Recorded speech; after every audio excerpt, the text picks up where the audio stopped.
എല്ലാവർക്കും നമസ്കാരം. ഇന്ന് നമ്മൾ വന്നിരിക്കുന്നത് വളരെ ഹെൽത്തി ആയിട്ടുള്ള ഒരു പ്രോട്ടീൻ റിച്ച് ആയിട്ടുള്ള ദോശയുടെ റെസിപ്പി ആയിട്ടാണ്. ഇത് ബ്രേക്ക്ഫാസ്റ്റ് ആയിട്ടും അതുപോലെ ഡിന്നറായിട്ടും ഒക്കെ സെർവ് ചെയ്യാൻ പറ്റുന്ന ഒരു ലോ കാർബ് ദോശയാണ്. അതായത് കാർബോഹൈഡ്രേറ്റിൻ്റെ അളവ് വളരെ കുറവായിരിക്കും. അപ്പോൾ നമ്മളിത് ചെയ്യുന്നത് പലതരം ധാന്യങ്ങൾ ഉപയോഗിച്ചിട്ടാണ്. അപ്പോൾ അതിന് വേണ്ടിയിട്ട് നമ്മൾ എടുത്തിരിക്കുന്നത് കുറച്ച് മില്ലറ്റ് എടുത്തിട്ടുണ്ട്. അപ്പോൾ നമ്മളെല്ലാത്തിൻ്റെയും 2 ടേബിൾ സ്പൂൺ വീതമാണ് നമ്മൾ കുതിർക്കാനായിട്ട് ഇടേണ്ടത്. 2 ടേബിൾ സ്പൂൺ മില്ലറ്റ്. പിന്നെ നമ്മൾ പച്ചരി ഇവിടെ എടുത്തിരിക്കുന്നത് ഉണക്കലരിയാണ്. നമ്മൾ പായസമൊക്കെ ഉണ്ടാക്കുന്ന ബ്രൗൺ റൈസ്. പിന്നെ ഇതിലേക്ക് 2 ടേബിൾ സ്പൂൺ ഉഴുന്ന് പരിപ്പ്, 2 ടേബിൾ സ്പൂൺ ചെറുപയർ പരിപ്പ് തൊലിയോട് കൂടിയിട്ടുള്ളത്. പിന്നെ എടുക്കുന്നത് മസൂർ ദാലാണ്. പകരം നിങ്ങൾക്ക് തുമരപ്പരിപ്പ് എടുക്കാവുന്നതാണ്. 2 ടേബിൾ സ്പൂൺ. പിന്നെ അവസാനം നമ്മൾ ചേർക്കുന്നത് കിനോവയാണ്. കിനോവ അല്ലാന്നുണ്ടെങ്കിൽ കിൻവ എന്നൊക്കെ പറയുന്നത്.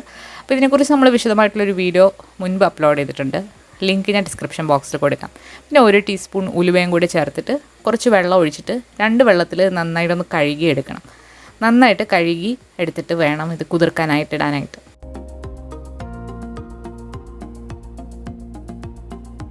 കൈവശം തന്നെ നന്നായിട്ട് കഴുകിയിട്ട് ഇപ്പം നന്നായിട്ട് തെളിഞ്ഞു വന്നിട്ടുണ്ട് വെള്ളം. ഇതൊരു 4 മണിക്കൂറെങ്കിലും കുതിർക്കാനായിട്ട് മാറ്റി വെക്കാം. 4 മണിക്കൂർ കഴിഞ്ഞാൽ നമുക്കിത് കുറച്ച് വെള്ളവും ഉപ്പും കൂടെ ചേർത്തിട്ട് നന്നായിട്ട് മിക്സ് ചെയ്തിട്ട് അരച്ചെടുക്കാം. അരയ്ക്കാൻ നേരത്തെ ഇതിലേക്ക് വേണമെന്നുണ്ടെങ്കിൽ ചെറിയ ഉള്ളി, പച്ചമുളക്, ഇഞ്ചി, ജീരകം അതൊക്കെ നിങ്ങളുടെ ഇഷ്ടത്തിന് ചേർക്കാവുന്നതാണ്. അപ്പോൾ ഞാനിവിടെ ഉപ്പ് മാത്രം ഇട്ടിട്ടാണ് അരച്ച് എടുത്തിട്ടുള്ളത്. നല്ല സോഫ്റ്റ് ആയിട്ടുള്ള ഒരു മാവ് വന്നിട്ടുണ്ട്. നമ്മളൊരു ദോശ തവയിലേക്ക് കുറച്ച് എണ്ണയും കുറച്ച് വെള്ളവും ഒന്ന് തളിച്ചിട്ട് നമുക്ക് നൈസായിട്ടുള്ള ദോശ ഉണ്ടാക്കിയെടുക്കാം. ഇതിലേക്ക് നിങ്ങൾക്ക് വേണമെന്നുണ്ടെങ്കിൽ ഒരു നുള്ള് സോഡാപ്പൊടിയും കൂടെ ചേർത്ത് കൊടുക്കാം, അതായത് ബേക്കിംഗ് സോഡ. അപ്പോൾ കുറച്ചുകൂടെ ഒന്ന് സോഫ്റ്റായിട്ട് കിട്ടും ദോശ. അപ്പോൾ ഇത് നമുക്ക് അരച്ച് അപ്പം തന്നെ ഉണ്ടാക്കാൻ പറ്റുന്നൊരു സിമ്പിളായിട്ടുള്ള ദോശയാണ്. ഇതിലേക്ക് നമ്മൾ കുറച്ച് നെയ്യും കൂടി ഒന്ന് തടവി കൊടുക്കുന്നുണ്ട്. ഇത് ഡിന്നറിന് ഉണ്ടാക്കുകയാണെന്നുണ്ടെങ്കിൽ ഉച്ചയ്ക്ക് തന്നെ എല്ലാം ഒന്ന് കുതിർക്കാനായിട്ട് ഇടുക.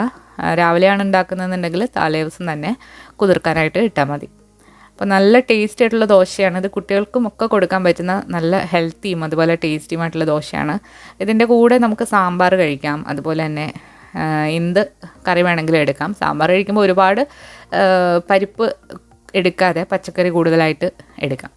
അതുപോലെ തന്നെ ചമ്മന്തി അതിൻ്റെയൊക്കെ കൂടെ കഴിക്കാൻ പറ്റുന്ന നല്ല ടേസ്റ്റി ആയിട്ടുള്ളൊരു ദോശയാണ്. അപ്പോൾ ഇതുവരെ ഇങ്ങനെ ട്രൈ ചെയ്ത് നോക്കാത്തവർ തീർച്ചയായിട്ടും ഒന്ന് ട്രൈ ചെയ്ത് നോക്കണം. അപ്പോൾ ഈ വീഡിയോ ഇഷ്ടമായാലും ലൈക്ക് ചെയ്യാനും ഷെയർ ചെയ്യാനും മറക്കരുത്. പുതിയൊരു റെസിപ്പി വീഡിയോ ആയിട്ട് നമുക്ക് വീണ്ടും കാണാം. താങ്ക്